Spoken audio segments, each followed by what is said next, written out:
Hello everyone, welcome to our channel Legal Mind Map. So today we'll cover Uniform Customs and Practice 600. हमारा जो subject है वो है international commercial law. So let's start our video. So what is UCP 600? इसका meaning समझ लेते हैं. It stands for uniform custom and practice for documentary credits. अब ये करता क्या है क्या ये like it is a set of international rules. ये इंटरनेशनल रूल्स का पूरा एक सेट है जो कि international chambers of commerce like made by, ठीक है, इंटरनेशनल चैम्बर ऑफ कॉमर्स ने बनाया है, आईसीसी ने बनाया है, ताकि मेक श्योर किया जाए कि जो लेटर ऑफ क्रेडिट है वो like work the same way everywhere in the world. जो एलसी है वो सबके लिए, वर्ल्ड में हर ट्रांजेक्शन के लिए, हर किसी के लिए सेम तरीके से काम करे. So first issued in 1933. पहले इसे इशू किया गया था 1933 में, रिवाइज किया गया इसे several times, and the latest version UCP 600 came into force on 1st July 2007.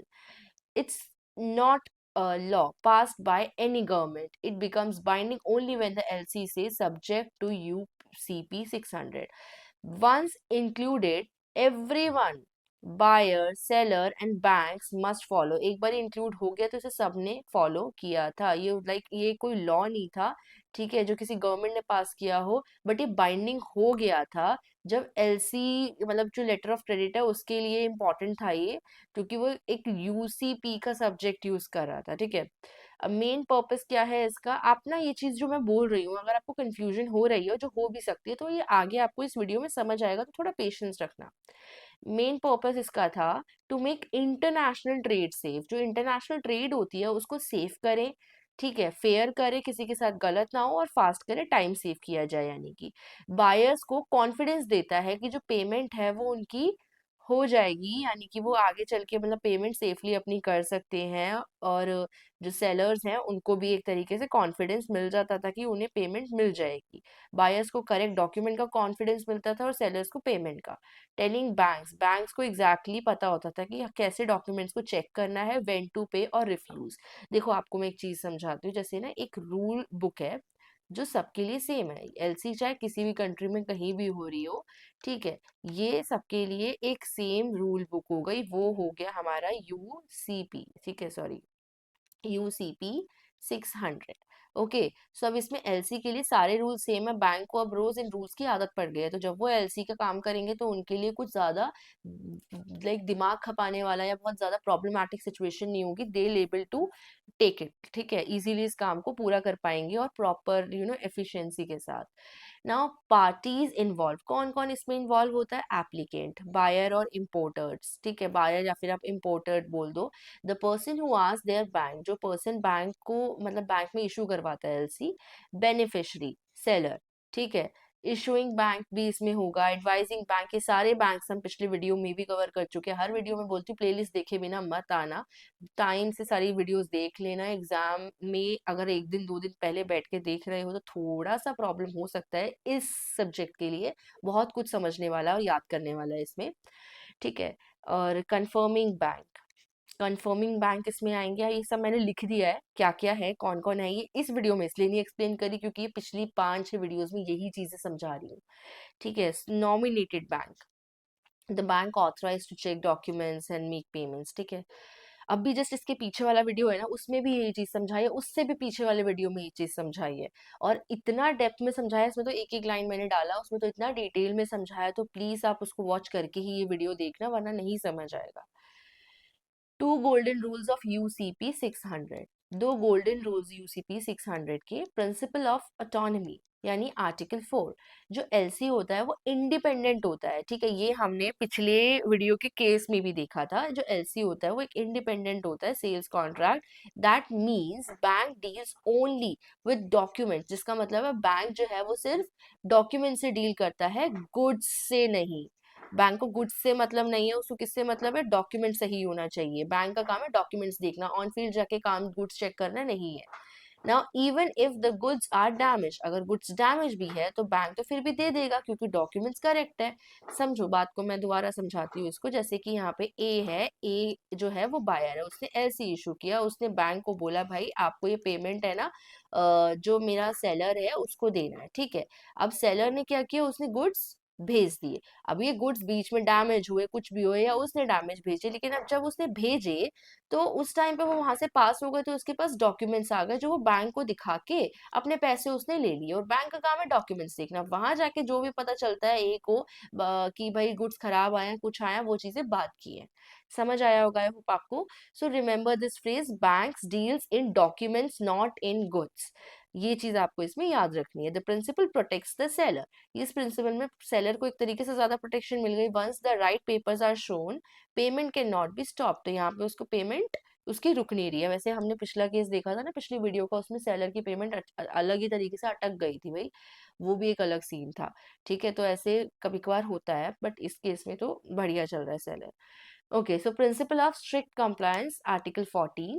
The seller must present exactly the same document. जो सेलर है उसे एग्जैक्टली सेम डॉक्यूमेंट प्रेजेंट करना है जो कि एलसी के लिए रिक्वायर्ड है, जो एलसी के लिए बोला गया है।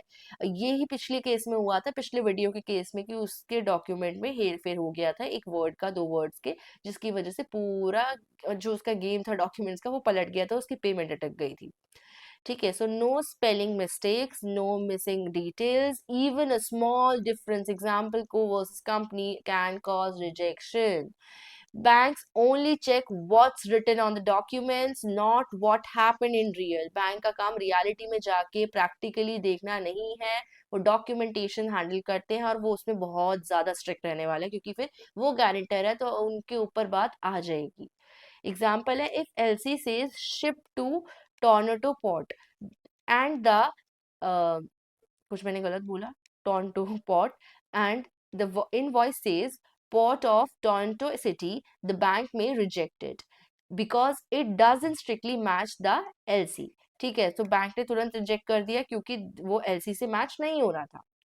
So this rule protects the buyer, making sure payment is made only for correct and complete paperwork. तो ये भी जरूरी है भाई, जब सेलर को कन्वीनियंस से पेमेंट मिल रही है, बायर अपना पूरा एलसी का खर्चा लगा रहा है, तो यहाँ पे एक सेलर के पास एक ये ड्यूटी है भाई, डॉक्यूमेंट्स एज इट इज रखो।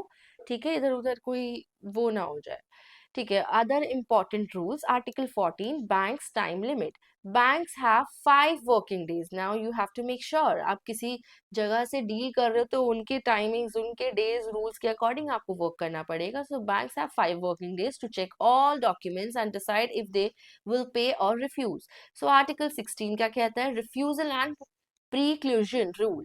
If the bank wants to refuse, अगर बैंक रिफ्यूज करना चाहता है पेमेंट को क्योंकि इन मिस्टेक्स की वजह से, it must inform the seller with in 5 days. उसे सेलर को 5 दिनों के अंदर अंदर इन्फॉर्म करना होगा। ठीक है, वो सारी जो भी डिस्क्रिपेंसीज है वो सारी लिस्ट करेगा। If the bank fails to do on time, अगर बैंक ये सब करने में टाइम लगा देता है या फिर लेट करता है, टाइम पे पूरा नहीं करता है, तो वो अपने सारे राइट्स लूज कर देगा। To refuse and must pay anyways, तो उसको पेमेंट देनी ही पड़ेगी। रिफ्यूज करने के, पेमेंट की मना करने के राइट्स वो अपने सारे खो देगा, क्योंकि उसने बहुत ज्यादा टाइम लगा दिया। तो बैंक के लिए भी एक रिस्ट्रिक्शन है, रूल्स है, उसे अपना टाइमली काम करना होगा। That's called preclusion rule. ठीक है, प्रिक्लूजन रूल भी हम बोल सकते हैं इसे। ISBP 745, International Standards Banking Practice, UPC 600 gives rules। UPC 600 ये तो हमें पता ही है कि रूल्स देता है, ठीक है, बट ISBP 745 जो है वो लाइक गिव्स प्रैक्टिकल गाइडेंस। तो ये प्रैक्टिकल गाइडेंस देता है how to apply those rules while checking documents. कि वो जो रूल्स 600 ने दिए हैं, ठीक है, यूसीपी 600, में शॉर्ट फॉर्म बोल रही हूँ, समझ जाना। ठीक है, वो 745 है ना, ये चेक करता है, मतलब कि इसने तो रूल्स दे दिए, ठीक है, कि इनको कैसे अप्लाई किया जाए, what is the procedure. So it helps reduce confusion, ensure all banks follow similar checking method. तो इससे कंफ्यूजन नहीं होती, और ये भी ध्यान रखा जाता है कि सारे बैंक्स एक ही चेकिंग मेथड को यूज कर रहे हैं, इधर उधर नहीं हो रहे, क्योंकि अलग चेकिंग मेथड में हो सकता है कि इश्यूज ज्यादा आ जाए। Okay, so step by step example है हमारा, ये मैंने स्पेशली मतलब बना के एकदम बढ़िया या ऐसे बोल के। ठीक है, कॉफी ट्रेड्स जो है, मतलब मैंने पूरा सिंप्लीफाई करा के फिर मैं यहाँ पे प्रेजेंट कर रही हूँ, ताकि आपको मतलब, क्योंकि मेरे को एक्चुअली ये मैंने जो हाँ से भी मैं निकाल रही थी इन्फॉर्मेशन, मुझे मिल ही नहीं रही थी बहुत, इस वाले टॉपिक में तो स्पेशली मुझे बड़ा इशू आया है रिसर्च वर्क करने में। तो फिर मैंने लाइक, और मुझे ऐसा चाहिए था कि मैं आपको इस तरीके से समझा पाऊँ एग्जाम्पल के बिना, कहानी एंड ही ना हो। Alright, so what happened, buyer and seller sign a sale contract agreeing to use LC. Buyer और सेलर जो है वो साइन करते हैं एक सेल कॉन्ट्रैक्ट जो अग्री करता है कि वो एलसी यूज करेंगे। अब कौन इसमें एक्ट कर रहा है? बायर और सेलर, दो पार्टीज है जो एक्ट कर रही है। इसका रूल क्या है? Agreement. Now buyer ask bank to issue LC. जो बायर है उसका काम क्या है? एलसी के लिए आस्क करना, तो वो इशू एलसी इशू करवाता है बैंक के थ्रू। यहाँ पे कौन एक्ट कर रहा है? Buyer and issuing bank. और रूल क्या है यहाँ पे? एप्लीकेशन। इशूइंग बैंक जो है वो इशू करता है एलसी टू सेलर बैंक। तो इशूइंग बैंक जो है वो सेलर बैंक को एलसी इशू कर देता है, क्योंकि भाई दोनों अलग अलग कंट्रीज में है। सो इशूइंग एंड एडवाइजिंग बैंक और इसमें रूल है यूसीपी 600 अप्लाई यहाँ पे हो जाता है, क्योंकि रूल्स आ जाते हैं। ठीक है ना। Advising bank tells seller about LC. जो एडवाइजिंग बैंक है वो बताता है सेलर को, ठीक है, एलसी के बारे में। ठीक है, यहाँ पे पार्टी हो गई हमारी एडवाइजिंग बैंक, और नोटिस रूल हो गया। अब सेलर जो है वो गुड्स को शिप करता है, उसे पता चल जाता है एलसी आ गई है, मतलब उसकी पेमेंट अब कहीं नहीं रुकेगी। तो वो सेलर जो है वो शिप करता है गुड्स, और इसमें सेलर सेलर का रोल है और शिपमेंट का काम आ जाता है। ठीक है ना। Seller submits document. ठीक है, सेलर जो है डॉक्यूमेंट सबमिट कर देता है बैंक को। सेलर और बैंक का रोल है इसमें, और स्ट्रिक्ट कॉम्प्लायंस है। बैंक डॉक्यूमेंट्स को चेक करता है, नॉमिनेटेड बैंक का ये काम होता है, और 5 डेज चेक रूल अप्लाई होता है इधर। देन अगर सारी चीजें करेक्ट होती हैं तो बैंक जो है वो सेलर को पे कर देता है। तो इसमें यहाँ पे काम किसका है? बैंक का। ठीक है, अटॉनमी जो है हमारा रूल है। इफ करेक्ट, अगर करेक्ट होता है तो बैंक पे सेलर। ठीक है, अच्छा ये अभी तो कवर किया था, सॉरी मैं वापस 8 नंबर पे आ गई थी। Buyer pays bank and gets document. जो बायर है वो पे करता है बैंक को, और डॉक्यूमेंट्स, मतलब कि जो डॉक्यूमेंट्स है वो मिल जाते हैं। तो यहाँ पे किसका रोल है? बायर का। और किसका? पेमेंट का, कि पेमेंट उसने किया, कि पेमेंट करना जरूरी है। और बायर उन डॉक्यूमेंट्स को यूज करता है गुड्स को कलेक्ट करने के लिए। तो यहाँ पे भी बायर का रोल है। और कंप्लीशन, कि गुड्स कलेक्ट हो गए हैं, बायर के पास गुड्स आ गए सेफली, सेलर के पास पैसे आ गए सेफली, कहानी खत्म। तो आई होप आपको अब इस एग्जाम्पल से कोई प्रॉब्लम नहीं आई होगी। सारे स्टेप्स इसमें क्लियरली लिखे हैं, कौन सी जगह कौन सा रूल अप्लाई होता है, कौन सी पार्टी है, कौन सी पार्टी क्या कर रही है, सब इसमें लिखा हुआ है। Okay, so that's it. नहीं, एक और स्लाइड है। So why is UCP 600 matters? UCP 600 make sure sellers get payment assurance. So of course, मतलब एक तरीके से आप वो समझ लो, सम अप कर रही हूँ मैं।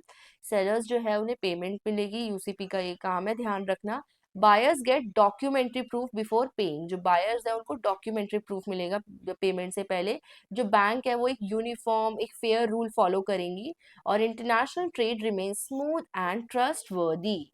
That's it in this video. I hope video में आपको सब समझ आया होगा। आई ट्राइड माई बेस्ट, फिर भी कोई कमी रह गई तो please let me know in the comment box, क्योंकि मैं भी अभी लर्न कर रही हूँ। तो हो सकता है, मतलब लर्न इन द सेंस कि आपके लिए जो बेस्ट आपको सर्व करना है, किस तरीके से चैनल पे और इम्प्रूवमेंट्स लेकर आने हैं, ये सारी चीजें मैं लर्न कर रही हूँ। तो इस चैनल को मुझे आगे लेके जाना है, और भी अच्छी अच्छी वीडियोस मुझे आपके लिए लेकर आनी है, और बाकी काफ़ी सारी चीज़ें आने वाली है। सो प्लीज़ आपके सजेशंस मेरे लिए काफ़ी हेल्पफुल हो सकते हैं। डोंट फॉरगेट टू सब्सक्राइब अगर आपने नहीं किया है तो, क्योंकि 90% लोग सब्सक्राइब नहीं करते हैं। Okay, and like share. Thank you.